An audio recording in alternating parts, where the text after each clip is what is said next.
The Tight Five. 5 separate sporting topics, roughly a minute or so on each. When the bell dings, it reminds us to move quickly on to the next topic. We've got a lot to do.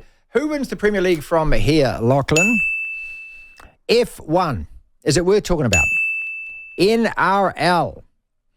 Should the Warriors be going to Vegas? That's the question I want to ask. We'll save all of the other NRL talk till after 3 o'clock. Should the Warriors be going to Vegas? Because apparently they're not going. The Phoenix, how much of a worry was losing that game, especially with the games to come against the Melbourne Victory. And also, is it Sydney? They're 3rd and 4th at the moment in the A-League. 2 really, really tough games coming. Victory. And that is next game. And then MacArthur. Oh, God, okay. Yeah. And then sandwiched in between is the Newcastle game. So there's 3 games to go for the Phoenix. White Ferns. Sophie Devine saying yesterday's dead rubber win just proves how far they've come. This just incredible comment. She shouldn't say that. She read quick info, mate. Super Rugby. Should they be looking at elongating the weekend, as Justin Marshall suggests? And Michael Jennings, how on earth can the NRL celebrate that guy's career this weekend with his 300th game? Let's kick it with the Premier League, because we'll talk to Andy Buckley about that shortly and the way that the table stacks up at the moment, people. You've got Arsenal on top. 31 games played, and they're on top goal difference. They have a goal difference of 51, and Liverpool, who are tucked in behind, have a goal difference of 42. Liverpool have only lost 2 games this year. They've drawn 8. It's Arsenal have won 22, one more than them, lost 4, drawn 5. Man City are in 3rd. They're just a point behind the top 2. And then it's just daylight to 4th. Tottenham, Aston Villa 5th. No one else is winning the title. I don't think anyone's even challenging for the Champions League spots. If 5 go, could only be 4. Tottenham, Villa contesting that.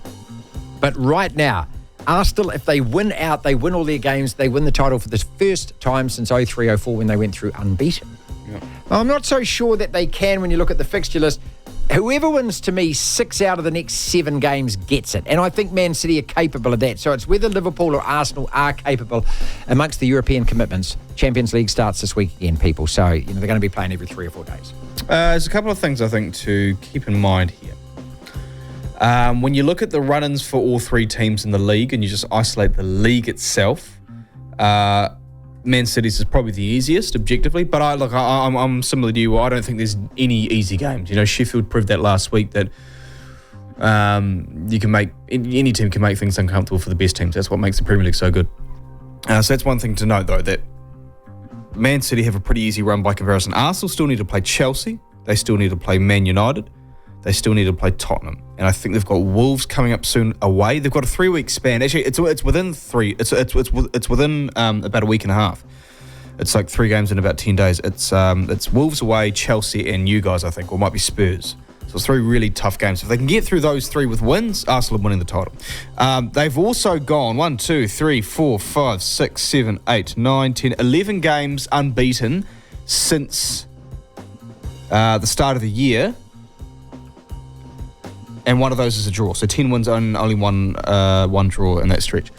The only thing that I think kind of backs Liverpool up in all of this is the fact that we don't have a European competition that is as important or that either club would see as important as the Champions League. We don't care about the Europa League anywhere near as much as Man City and Arsenal care about the Champions League.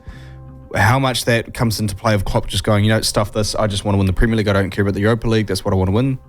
Not sure if that happens or not. But I think that just like it was last week, just like it was a couple of weeks ago, just like it was maybe 5-6 games ago, just like it will be in probably 2 or 3 weeks from now, it's still too tight to call. Absolutely and utterly agree with that. Totally agree. It's just come through. The NRL have confirmed that the Roosters veteran player Michael Jennings won't receive official recognition for his 300th game this coming Thursday due to, I quote, past conduct. And the decision comes just a few hours after the NRL was warned it would be, I quote, a disgraceful look for all women in rugby league if the CEO, Andrew Abdo, presented him with his 300-game ball. So that has just come through. In actual fact, that came through about 20 minutes ago. So thank you very much for alerting us to that, unnamed texter. Great decision from the NRL. I don't want any argument on this, because if you do argue on it, well then, what can I say except you really need to look at yourself in the mirror and ask what's important in life. when a guy gets convicted of raping his wife at least 4 times, at least. Now, this is what the judge said. He said, in all probability, it was at least 4 times. Yeah.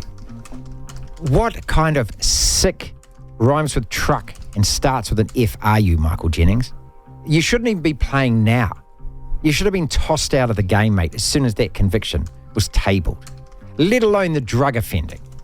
I mean, because the fact that you wouldn't even admit to that says how much of a coward of a person you are. And then hiding the money from the ex-missus because you don't want to pay her out, all that kind of stuff. How have the Roosters invited this guy back into their squad?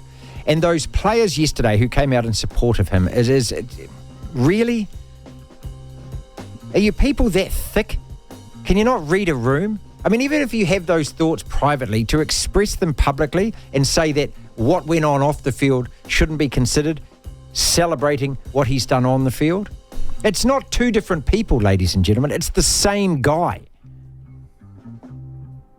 You know, I mean, I don't know what walk of life you stand or where you sit or where your morals are. But there are lines that get crossed, and in this case, you can't come back from what you have done. It's as simple as that.